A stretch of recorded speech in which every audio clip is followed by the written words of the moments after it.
Mpenzi mtazamaji wa DSS TV, karibu. Leo studio tumetembelewa na mtu mkubwa kweli. Kiongozi, karibu, tunaomba jitambulishe kwa majina. Mimi naitwa Hassan Nyalile, ndiye katibu wa siasa na uenezi wa Chama cha Mapinduzi wilaya hii ya Momba. Lakini pia kwenye mitandao ya kijamii mlikuwa na ziara ya wewe kama kiongozi, lakini pia na katibu wa wilaya. Tuambie mafanikio ya ziara hii kwa ujumla. Ni kweli tulikuwa na ziara ya kata zote 29 za wilaya yetu ya Momba. Na lengo hasa tulikuwa tunataka tuonane na watendaji wetu wa Chama cha Mapinduzi, ngazi za kata, ngazi za mashina na ngazi za matawi, ili tuweze kujua ustawi wetu kwenye chama huko chini unaendeleaje. Na kiukweli tumekuta hali ni nzuri na tumekuta ushirikiano kati ya chama na serikali unaendelea vizuri na kwa kiwango kikubwa sana cha kuridhisha, ambacho chama na serikali tukikaa pamoja kwa namna hivi tunakuwa na uwezo mkubwa wa kuwahudumia wananchi. Na ikumbuke tu kwamba sisi viongozi wa chama, hasa hiki kinachotawala, ndio tuna jukumu kubwa la kuisimamia serikali hii iliyoko madarakani, kwa sababu serikali hii imewekwa na Chama cha Mapinduzi. Kwa hiyo tunao wajibu mkubwa wa kuwasimamia viongozi wa serikali, kuhakikisha wanatekeleza ilani ya Chama cha Mapinduzi ambao sisi tulikuwa tukipita tukiinadi kwa wananchi wakati tunaitafuta serikali, na wananchi wakaikubali ilani ya CCM, wakatupa ridhaa ya CCM kuiongoza serikali nchi nzima. Kwa hiyo baada ya siku kupata ridhaa, tukawapa ilani viongozi wetu wa serikali kwamba watekeleze yale ambayo sisi tumekubaliana na wananchi kwa niaba yetu. Kwa hiyo tunayo haki kubwa ya kuhakikisha tunasimamia na kuwasimamia kwa ukaribu zaidi kuhakikisha wanayatekeleza haya, ili tutakurudi kwenye uchaguzi tuwaambie kabisa yale tuliokuwa tumeomba ridhaa kwenu tumeyatekeleza kwa 100%, na kazi hiyo inafanyika. Lakini kuna jambo ambalo tumekutana nalo karibu kata zote, swala hili la vitambulisho vya wajasiriamali. Hivi ndio na vitambulisho vya wajasiriamali kimsingi viko kwenye ilani ya CCM. Ilani ya CCM ibara ya 57 na ilani ninayo iko hapa. Okay. Baada ya ndugu zetu hao wafanya biashara ndogo kuona wanapata usumbufu wa mara kwa mara, na hasa wenzetu wapinzani walikuwa wanawapigia sana kelele. Okay. Kwa nini tunawanyanyasa machinga, migambo wanawafukuza, wanapokonya vyakula, wanamwaga vitu vyao ovyo. Tukaona tuliweke kwenye ilani kwa sababu walikuwa wanazungumza ni jambo la msingi, lakini linagusa wananchi wa hali ya chini. Okay. Kwenye ilani tukawa tumezungumza kwa mafungu. Wako wajasiriamali na machinga hawa ambao angalau kidogo wana uwezo. Lakini wako wale wa chini kabisa hawana uwezo kabisa. Yaani yeye mtaji wake ni shilingi 5,000. Okay. Ndio mtaji wake huo. Lakini wapo hao wenzetu wanajiweza kidogo, wanajikongoja, na ndio ikaja ile tafsiri wasizidi zaidi ya milioni 4. Ndio tuna kwa mwaka. Ndio tunawatafsiri kwamba hawa ni wafanyabiashara wadogo, hawa ni machinga, hawa ni wajasiriamali. Lakini kwenye ilani tukawa tumetenga na imesema kabisa pale kifungu cha kusaidia wafanyabiashara wadogo kwa kufanya yafuatayo, ambayo ilani hii inatakiwa itekelezwe na imeshaanza kutekelezwa hili jambo. Jambo la kwanza, kutenga maeneo mahususi kwa kila halmashauri zote zitenge maeneo ya wafanyabiashara hao wadogo. Okay. Tujue kabisa wafanyabiashara wadogo wanakwenda kufanyia maeneo fulani, itambulike kabisa hivyo, kuliko ile kutembea. Anaweza akatembea atafute wateja afanyeje, lakini wajue kituo chetu sisi hasa ni sehemu fulani, na wananchi wanajua wanaweza wakawakuta sehemu fulani. Hilo lilikuwa jambo la kwanza. Lakini jambo la pili, kuondoa kero na malalamiko kuhusu ushuru na kodi zinazotozwa na halmashauri ambazo zinakwamisha jitihada za wafanyabiashara wadogo kuinuka na wao kiuchumi. Okay. Tunakumbuka wafanyabiashara hawa walikuwa kama nilivyosema, wanafukuzana na machinga, wanafukuzana na migambo, wanafukuzana na polisi. Wanafukuzana na watu wa TRA, na watu wa TRA ndio walikuwa sio rafiki zao sana. Sababu wakiwakuta lazima waambie mapato, sijui leseni, sijui ushuru, vitu kama hivyo mbalimbali. Lakini tukasema sisi lazima tuondoe hayo mambo. Tuondoe malalamiko, lakini tuondoe na tozo mbalimbali ambazo hazikuwa zinawasaidia wao kupanda. Lakini jambo la tatu tukasema kuwarasimisha wafanyabiashara ndogo ndogo, na ndio jambo ambalo tunaendelea nalo mpaka sasa, ili biashara zao zitambulike kisheria. Yaani ijulikane huyu ni machinga, atambulike kisheria.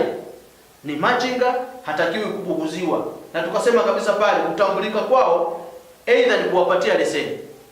Wako wanaotakiwa kupewa leseni, lakini wako wanaotakiwa kupewa mafunzo ya ujasiriamali. Na sisi Chama cha Mapinduzi tumeanza tunafanya hiyo hayo mafunzo, lakini wako wanaotakiwa kupewa tini kulingana na namna watakavyokuwa wanainuka. Lakini wako ambao tumesema hapa wanatakiwa kupewa vitambuzi. Vitambuzi ndio hivi leo tunatoa vitambulisho. Na vitambulisho hivi tumeshawaagiza viongozi wetu wa serikali watoe elimu pana kabla ya mtu hawajampa kitambulisho. Tena elimu yao na iwe kwa mfano. Sawa. Yaani kwa mfano unakwenda pale sokoni, anakuta mama anauza mchicha. Mama huyu ambaye tumesema walau mtaji wake pengine labda ni 2,000, 3,000, 5,000. Na hili kundi tumeweka ni kundi la mwisho kabisa. Ni dogo liko chini kabisa huko. Na kundi hili tunataka ndio wapewe elimu zaidi kuliko hata hao wengine. Wapewe elimu zaidi, waone manufaa ya kitambulisho hiki. Kwa mfano wale mama ukienda pale sokoni, tunakuta wanapouza mboga mboga zile kila siku wanalipa shilingi 200. Kiwango cha chini. Kuna wengine wanalipa mpaka 500. Wanalipa shilingi 200. Ile shilingi 200 ukiipiga mara mwezi ni shilingi 6,000. Sawa. Mara mwezi ukiipiga mara 12 sasa.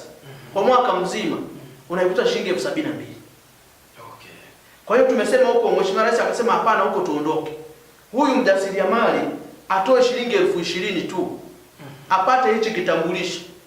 Kwa hiyo kwenye 72,000 ukitoa 20,000 ameokoa 52,000. Akishapata hicho kitambulisho kwa shilingi 20,000 asitozwe tozo ya aina yoyote. Na hii tumerudia na tunasema kwa swala la ushuru hatakiwi kutoa. Tunataka halmashauri iangalie vyanzo vingine kwa hawa wafanyabiashara. Waachane nao, watafute vyanzo vingine vya mapato. Hatakiwi kulipa hata ushuru wa 200. Hatakiwi kulipa hata ushuru ule wa usafi. Ule ushuru wa usafi unapita ule sijui shilingi ngapi? Sijui 1,000, hawatakiwi kulipa. Isipokuwa wao tu tumewataka pale wanapofanyia biashara zao wahakikishe ni pasafi. Ili wasikutane na zile faili za watu wa mabwana afya. Wahakikisha anafanyia biashara pale ni pasafi, ana kitambulisho chake kile mwaka mzima, hata lipa tozo ya aina yoyote. Na ndio maana tunataka watu viongozi wetu wa serikali hao wakatoa elimu hii ya kutosha, lakini bila kuwabugudhi. Na hatutaki tena tuendelee kusikia baada wamekata kitambulisho lakini kuna matozo mengine yanatolewa. Sisi kama Chama cha Mapinduzi tumekataa kwa sababu kwenye ilani yetu halipo hilo jambo. Tunataka wasisumbuliwe, lakini yawezekana mama huyu hana shilingi 20,000 kwa wakati mmoja, kwa sababu tumesema hapa mtaji wao pengine ni 5,000, 7,000. 20,000 hana. Tumeshaelekeza serikali kupitia kwa watendaji wetu wawachukue madaftari, waandike jina la huyo mama. Huyo mama atakuwa anapeleka fedha taratibu. Akipata 2,000 apeleke. Akipata 1,000 apeleke mpaka itakapokamilika 20,000. Kwa hawa ambao hawawezi kutoa 20,000 kwa wakati mmoja. Itakapokamilika ile 20,000, kuanzia hapo asitozwe tozo ya aina yoyote. Na katika jambo hili kuna wenzetu, ni Watanzania wenzetu, lakini nao ni wapinzani wa CCM. Wanajiingiza sana propaganda. Yaani wanafananisha kwamba ni kodi ya kichwa imerudi, wanasema hivyo wao. Lakini hawahurumii hawa wafanyabiashara wadogo, hawa machinga, adha waliokuwa wakiipata kutokana na migambo na polisi. Na ilikuwa ni haki mgambo kumfuata kwa sababu anatakiwa kulipa mapato. Kila anayefanya biashara anatakiwa kulipa mapato. Na mjasiriamali mdogo huyo anahesabika ni kuanzia 0 mpaka 11,500 kwa siku. Kuanzia 0. Na ni jambo ambalo kuanzia 0 haliwezekani kwa sababu kila anayefanya biashara lazima anapata kidogo. Kwa kile kidogo anachokipata agawe. 1,000 apeleke kule kwenye kitambulisho. Itakapokamilika 20,000 hatagusa mpaka mwaka unaisha. Hata guswa na wala hata sumbuliwa, na sisi tumesha hata namba zetu sehemu zote. Yoyote atakayesumbuliwa afike ofisi ya chama. Sisi tutatoka naye kwenye ofisi ya chama, twende kwa huyo mtu anayemsumbua. Tukamwambie kama huwezi kutekeleza haya yaliyo kwenye ilani ya CCM na maagizo ya mwenyekiti wetu wa CCM Magufuli, atuachie ile ofisi ya serikali. Kwa hiyo tumewaeleza wazi kabisa walijue hilo. Okay, pengine ungetusaidia kitu kimoja hapa kwenye swala la kodi ya kichwa. Kodi ya kichwa likoje hapa? Kwa sababu tunaona watu wanasema sana, hata huko tunakopita mtaani kwetu watu wanasema sana kwamba kodi ya kichwa imerudi. Kuna utofauti gani kati ya kitambulisho alafu na hii kodi ya kichwa? Hizo ni propaganda za wapinzani wa serikali na chama kinachotawala. Ukiachana tu na hiyo kodi ya kichwa, hata katikati hapa walizusha kwamba mama mjamzito ataanza kutolewa matibabu pale hospitalini kwa shilingi 1,500,000. Okay. Lakini anayekwenda kujifungua kwa operation atatoa 300,000. Jambo ambalo sio kweli. Kwa hiyo ni propaganda tu ambazo zinatengenezwa, lakini sisi tunaamini zitatusaidia. Kwa sababu kama wanasema hivyo na ikawa ni tofauti na hivyo, maana yake Watanzania waendelee kuamini kwamba hawa ni waongo. Na hata kama wanataka madaraka, maana yake kumbe hawawezi. Kwa hiyo hakuna kodi ya kichwa ambayo inaanzishwa, wala hakuna hizo huduma za afya kwa gharama hizo wanazozisema kwenye vituo vyetu vya serikali. Hakuna. Kiongozi, tulikuwa tunaomba kitu kingine pia tupate ufafanuzi. Tumetembea kwenye mikutano mingi upande wa Chadema na upande wa CCM. Lakini tumeona upande wa Chadema wanakuwa ni wale madiwani, na kama ni mbunge anakuwepo hapo ndio kiongozi ambaye upande wa serikali. Lakini tumeona kwenye mikutano ya CCM kama hii uvumi ambao ulikuwepo hapa wa mama mjamzito, lakini kuna mkutano ambao tuliona wa diwani. Yupo mganga mkuu wa kituo cha afya, wapo watendaji, yupo mtendaji wa kata. Unaona ni viongozi wa serikali wengi wanakuwepo kwenye hii mikutano. Na hili likoje? Pengine tungepata ufafanuzi kutoka kwako. Hilo mimi nianze kwa kusema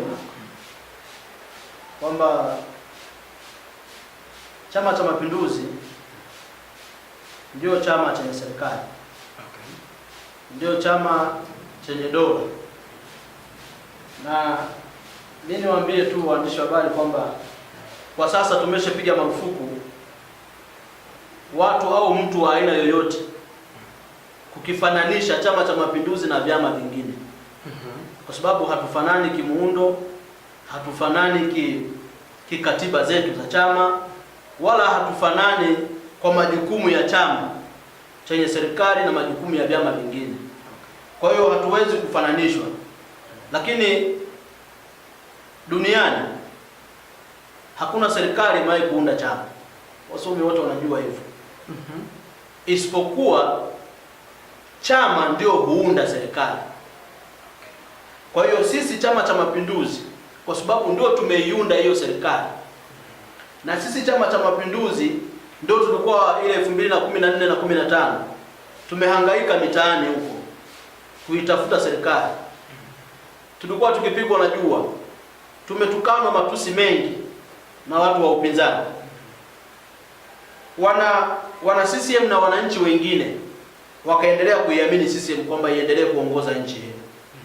Kwa hiyo baada ya sisi kuaminiwa na wananchi ndio tumeunda serikali.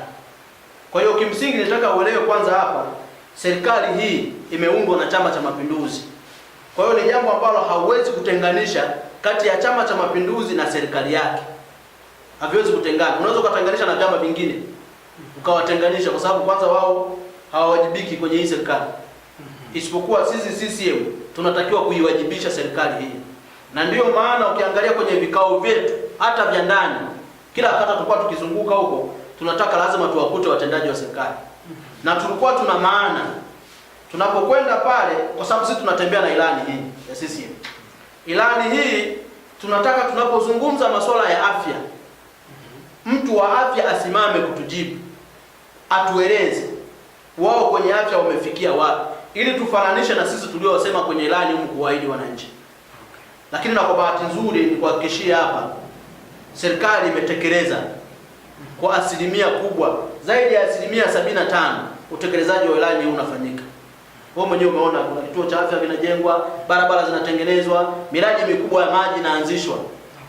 Umeona yote haya tumeyazungumza kwenye ilani. Kwa hiyo tunapoenda sehemu yoyote ambapo yupo kiongozi wa serikali, ni lazima ahudhurie mkutano wetu ili sisi tumhoji kwa sababu sisi ndio tuliopiga kampeni, sisi ndio tuliotukanwa ili wao viongozi wa serikali wakae pale walipo. Kwa hiyo tunao wajibu mkubwa wa kuweza kuwajibisha, na kwenye ilani huku mwishoni ibara ya 189 imeeleza jukumu la CCM dhidi ya serikali, tuisimamie serikali, lakini kila baada ya miezi 6 serikali itutoe ikatuoneshe miradi iliyoanzishwa. Na jambo hili tulifanya mwaka jana, watu walianza kuona kama ni jambo ambalo haliwezekani hivi, lakini tukakaa na hao watumishi wa serikali tukawaambia kwamba wao wako pale kwa sababu ya CCM. Yaani tunataka tuseme na kila mtu ajue, ili mwisho wa siku watu sisi tukatenganisha kwamba kuna kazi za serikali, kuna kazi za chama, ni kitu kimoja. Sisi ndio tunayoisimamia hiyo serikali, na tukiona sehemu ilani imesema lakini wao hawajafanya, ni wajibu wetu kuwakumbusha na kuwalazimisha wafanye, sio kuwaomba, kuwalazimisha wafanye, kwa sababu ndio mkataba tulioingia na wananchi. Kwa hiyo sio jambo la hiari wao viongozi wa serikali kuisikiliza CCM, ni jambo la lazima, kwa sababu sisi ndio wenye dhamana ya nchi hii. Tukawapa wao kidogo tu kwamba waendelee kusimamia masuala haya. Jambo lingine tunaona kwa sasa nyanda za juu kusini, hapo awali kidogo ilikuwa ni changamoto. Unahisi nini kilisababisha? Wapi Chama cha Mapinduzi kiliteleza? Kwa maana ya kwamba majimbo yote karibia asilimia kubwa majimbo ya huku yalichukuliwa na chama pinzani, lakini kwa sasa tunaona mzani kama ulikuwa umebendi upande, lakini kwa sasa tunaona mzani unaelekea kuwa sawa au huenda unazidi tena kurudi mahali pake. Wapi unahisi mliteleza kipindi cha nyuma mpaka wabunge wanani wakawa wamechukua nafasi hizi? Yote siwezi kuisema sana nyuma, kwa sababu kipindi hicho cha nyuma mimi nilikuwa ni mwana CCM tu wa kawaida, sio kiongozi. Okay. Lakini ambacho naweza kusema hapa ni kwamba yawezekana sana viongozi wa CCM hawakutekeleza wajibu wao kama huu tunaousema wa kuisimamia serikali. Wewe utakumbuka 2015 kabla ya kuingia kwenye uchaguzi zililetwa fedha za maji hapa. Okay. Milioni 500 zile. Na wakati huo Kikwete ndo na 2010 wakati huo Kikwete ndo anakuja kugombea mara ya pili, zilikuja zikasemwa pale kwenye mkutano wa hadhara. Okay. Kuna baadhi ya wananchi ndio walikuwa wanashangaa kwamba kwanza hizo fedha hawajawahi kuziona. Lakini na viongozi wa CCM wakati huo nao wakawa wanashangaa hizo fedha hawajawahi kuziona. Japo zilifanya kazi kidogo, lakini ubadhirifu ulikuwa ni mkubwa kiasi cha kwamba ule mradi haukuweza kukamilika, jambo ambalo tulikuja tukapigwa na wananchi kwa sababu hiyo. Kwa hiyo miongoni mwa sababu kama hizo ni kwamba chama kilisahau wajibu wake wa kuisimamia serikali, na ndio maana sasa hivi ni wakali sana. Tunataka kila serikali inachofanya tujue, lakini kama kiko kwenye ilani wao hawana hiari ya kufanya au kutokufanya, wanalazimika wakifanya. Na ndio maana tunafuatilia kila siku, tunasoma ilani ukurasa, alafu tunawauliza mmefanya hili? Wanatuambia tumefanya. Tunafungua ukurasa mwingine kesho, mmefanya hili? Wanatuambia tumefanya. Lile ambalo hatujafanya wanatupa muda kwamba kufikia muda fulani tutatekeleza. Kwa hiyo chama kikisahau wajibu wake dhidi ya serikali, matokeo ni lazima yawe wananchi watupe adhabu. Lakini kwa sasa kwa sababu tunaisimamia serikali vizuri na serikali inafanya kazi nzuri ya kuhudumia wananchi wetu hawa, ndio maana mzani umegeuka. Na sisi tuna uhakika sasa hivi sisi tukitisha uchaguzi hata kesho tunashinda 100%. Acha bwana. Hiyo tumewambia, na wala hatutaki kumpepesea mtu macho. Tunataka tu na wao watulie. Kwa sababu wao waliposhinda 2014 na 15, sisi tulitulia, hatukufanya vurugu za aina yoyote. Mpaka hata kwenye vyombo vya habari mlikuwa muonekani kabisa tulikuwa tunajificha kwa sababu ilikuwa ni aibu, haikuwa ni nini njema sana. Kwa hiyo sasa hivi tunakwenda kushinda. Okay. Tunataka na wao watulie. Na ndio maana tumezindua hii operation ya mama mkanye mwanao. Tunataka tuwaambie kabisa wajue bila kuwaficha kwamba yeyote atakayefanya vurugu atashughulikiwa vizuri sana. Yoyote. Okay. Tunataka kuwafiche kwa sababu hawa ni ndugu zetu. Wengine ni watoto wa ndugu zetu. Tunafahamiana nao vizuri. Kwa hiyo kila mtu afanye kazi zake. Kama wewe ni mfanyabiashara, endelea kufanya kazi ya biashara ili uliingizie taifa mapato. Ukiingia huku kufanya vurugu hautoki. Kwa hiyo ndio maana tunataka wajue, na wao wameshajua, kwa sababu wameshajua kabisa mzani sasa hivi kwao umezama. Kwa hiyo wanataka kujaribu kutafuta nguvu ya kuweza kutumia kuwatishatisha watu kufanyaje, jambo ambalo siku kwanza tunaamini hawataweza kabisa. Kwa hiyo tunawahakikishia kwamba tunakwenda kushinda kwa 100%. Watulie, watu wache tufanye kazi. Asante. Nimejaribu kupitia kwenye mitandao mara nyingi huko kwenye magrupu na kwenye mitandao ya kijamii, naona mambo mengi. Watu wanasema kiongozi huyu Hassan Nyalile anaandika vitu vingi ambavyo kidogo mioyo yetu haikai sawa, na wewe ni kiongozi mkubwa. Hili kwako unalionaje? Au umewahi kulisikia mahali popote wanakusema kwamba kiongozi anaposti anatukana, anafanyaje? Mimi ni katibu wa siasa na uenezi wa Chama cha Mapinduzi. Katibu wa siasa na uenezi, tafsiri yake mimi ni msemaji wa Chama cha Mapinduzi, lakini usemaji wangu unasemea mafungu matatu.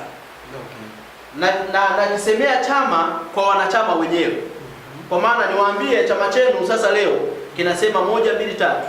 Niwaambie misingi ya chama ni hii, kwa maana ya itikadi, niwaeleze wanachama na niwaeleze wasiokuwa wanachama ili wakijue chama misingi yake.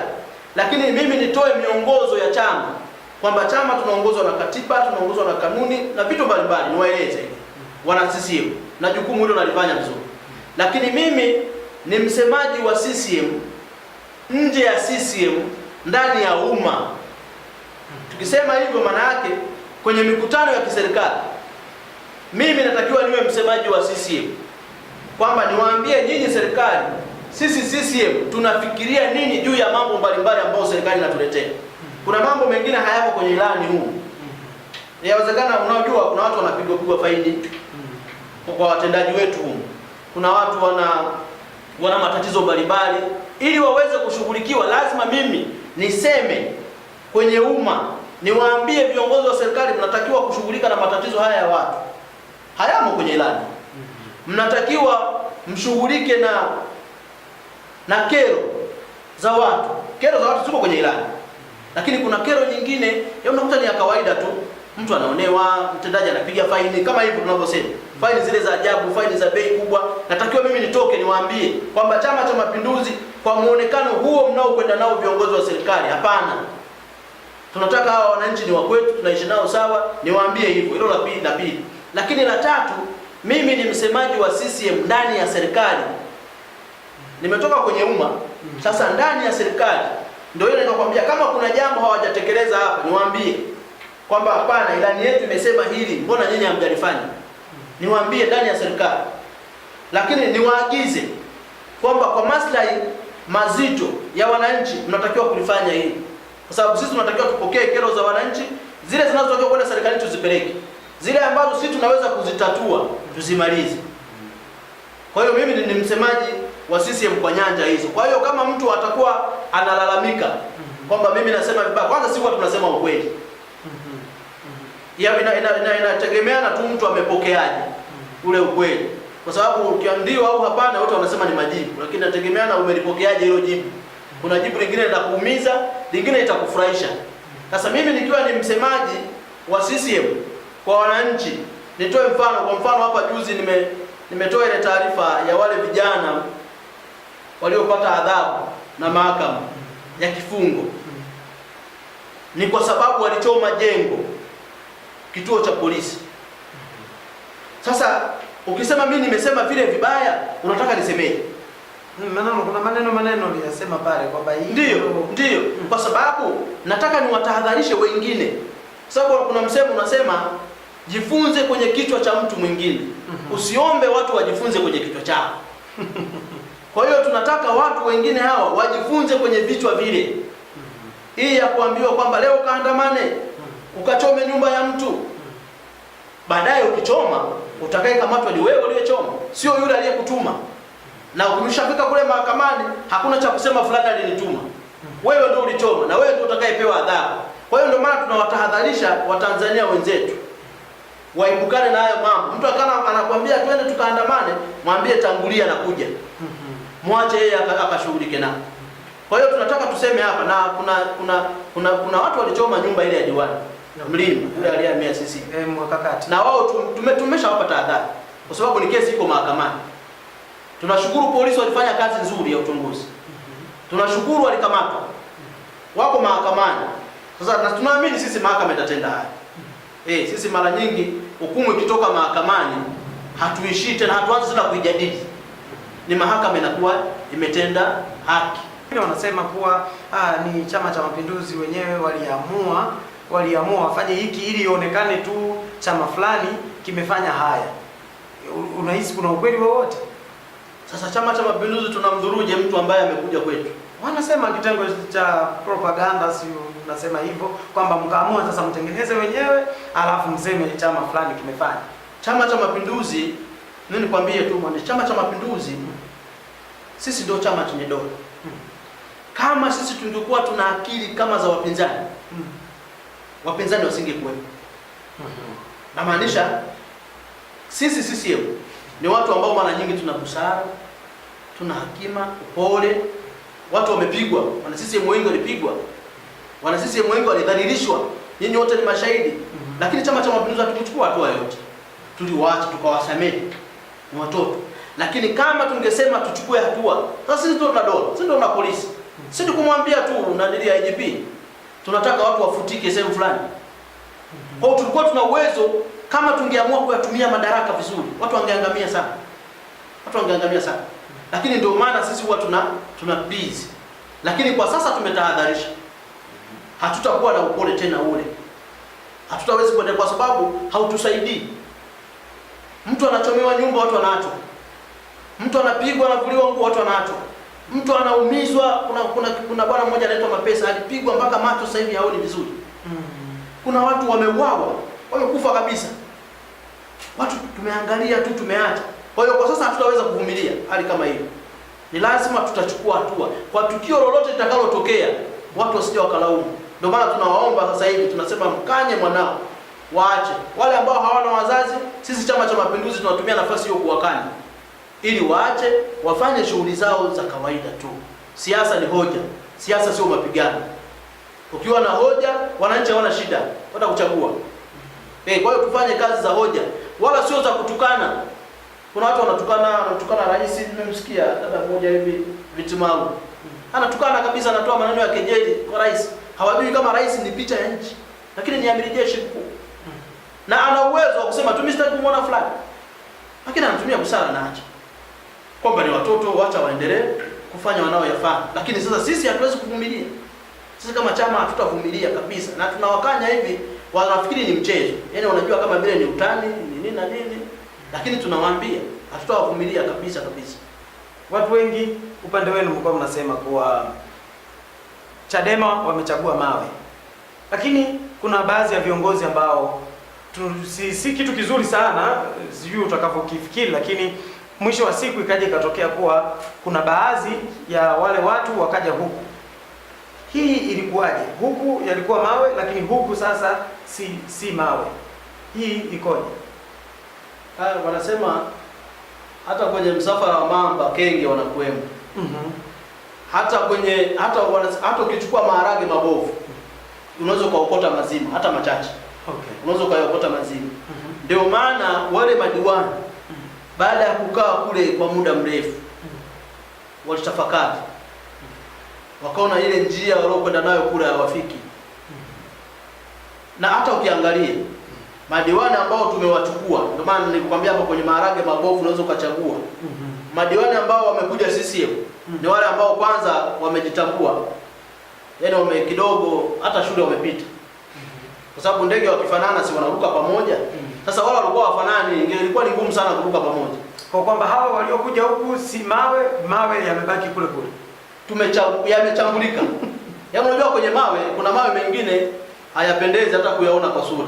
Kuna mawe mengine ukipaka rangi yanapendeza. Kwa hiyo wale waliokuja kwetu wamejitambua. Yaani wamejichambua kwa sababu hawafanani na wale. Hawafanani. Yaani ilikuwa ni vigumu sana mtu kama Mlimba kumwambia akaandamana. Yaani hata sisi tulikuwa tunamwangalia kwamba ataweza. Yaani wapo hata sisi tulikuwa tunasema huyu hawezi kwenda na ile spidi yao. Hawezi. Kwa sababu wao kule ni vurugu, mambo ya eleweki, kudhuru watu, kufanyaje. Kwa hiyo watu wanaosali kama wale hawawezi kuendelea kukaa pale. Na ndio maana wakaamua kuondoka. Na kwa nini tuliwapa nafasi? Ni kwa sababu hawa watu kuna mambo waliwaahidi wananchi. Sisi hatutaka tuwa disturbance wananchi na wana viongozi wao waliowachagua. Kuna mambo waliwaahidi wananchi. Yapo baadhi walitekeleza, yapo baadhi hawajatekeleza na mengi. Ndio maana waliporudi huku tukasema haya yote mlioahidi watu ni lazima yatekelezwe huku kwetu. Na ndio maana ukiangalia zile kata zote zile mambo yanakwenda kwa kasi, kwa spidi, kwa sababu walichelewa. Na ukiangalia kata za wengine waliobaki ndio hoi, zimelala tu hoi. Wengine wanauza mpaka wanauza vifusi vile madiwani wanauza vile vifusi. Kama diwani wa Muungano ameuza vifusi pale, hata wananchi hawajui. Hawaelewi chochote. Ameweka hela kibindoni. Shida kubwa tuliyokuwa nayo hapa ni viongozi wetu ambao hata kidogo kupita shuleni kwa taabu. Na hii ndio shida kubwa sana. Na ndio maana wale ambao kidogo walikuwa wamepita shuleni, wao wenzao walikuwa hawataki kuwapa nafasi. Yani leo hapa tukisema tumsimamishe Frank Mponzi atuletee vyeti vyake vya shuleni, tumsimamishe na Mwafongo Adi atuletee vyeti vyake vya shule, unaweza kacheka, unaweza kali. Mponzi ana elimu kubwa kuliko Mwafongo. Lakini kwa nini hawakumpa wenyekiti wa halmashauri? Ndio ile nikakwambia, kwa sababu hawafanani. Ndege wanaofanana wanaruka pamoja. Hawa wengi hakuna wanalolielewa. Sasa wakaona tukimpa huyu msomi anaweza akawa mjanja. Kumbe wasijue msomi huyu anaweza akatusaidia. Kuna baadhi ya mambo akatusaidia, na ndio ikawafikia mpaka wakaja wakatumbukia. Kazi yao kubwa ni kutukana viongozi. Kazi yao kubwa ni kukashifu serikali. Hawajui ukishapewa dhamana tu, wewe ni kiongozi. Huwezi kuanza kukashifu serikali, una dhamana ya wananchi wewe. Unakashifu serikali, unatukana, wakafidwa kidogo kama mwaka mmoja na kitu hivi. Sasa hivi kidogo wana adabu. Wamekaa sawa sasa. Wana adabu, yani hata ile yani akitaka kutukana atajificha sana. Hapo serikali ndipo mlipokuwa mnataka wakae. Na sisi tulikuwa tunataka wasirudi kabisa. Kwa sababu serikali, sisi tunajiamini, serikali ina uwezo wa kuwahudumia wananchi hata kama wao hawapo. Na ndio maana mfumo wa serikali umetengeneza kule, kuna mtendaji wa mtaa yupo, kuna mtendaji wa kata yupo, ambaye mtendaji wa kata huyu na wa mtaa wao ni makatibu tu kwenye vile vikao vya wenye viti. Wakishamaliza vile vikao, watendaji ni wataalamu. Wale ni wataalamu ili mambo yaweze kwenda. Kwa hiyo hata asipokuwepo yule mwenyekiti wa mtaa au diwani pale, kazi zinatakiwa ziende kwa sababu watendaji wa serikali wako pale. Na ndio maana tulikuwa tumeshaweka mtego huo. Na sisi hatukutaka hata warudi. Hilo ni kani wazi tuseme kabisa. Walirudi kwa sababu gani? Ni baada ya hawa watu wengine kujitambua. Tukajua la kumbe wamepata akili. Sasa walipojitambua hao wengine, tumekwenda kwenye uchaguzi wameshinda. Tukaona sasa hawawezi kuingia kule halmashauri kuanza kufanya kazi kabla ya kiapo. Na ndio tukapata nafasi sasa kusema ngoja tuwasamee. Ngoja tuwasamee ili hawa wenzetu waingie pale waape. Lakini wako kwenye wamekaa kwenye mkao wa kula. Na najua na wao wanalijua hili. Hawawezi kurudia tena. Kwa sababu akirudia hapa tukipiga mkasi, hiyo ni mpaka na 25. So 20, wasije wakafikiri 20 tena kuna kugombea. Akirudia hapa, kitakachowapata hata kugombea hawatagombea 2020. Tutakutana nao na 25. Okay. Sababu hatuwezi kuwa na serikali ambayo inaweza kutukana tu na mtu. Yaani mtu ameamka tu asubuhi akatukana serikali. Kama vile serikali haiwezi kufanya kazi yoyote.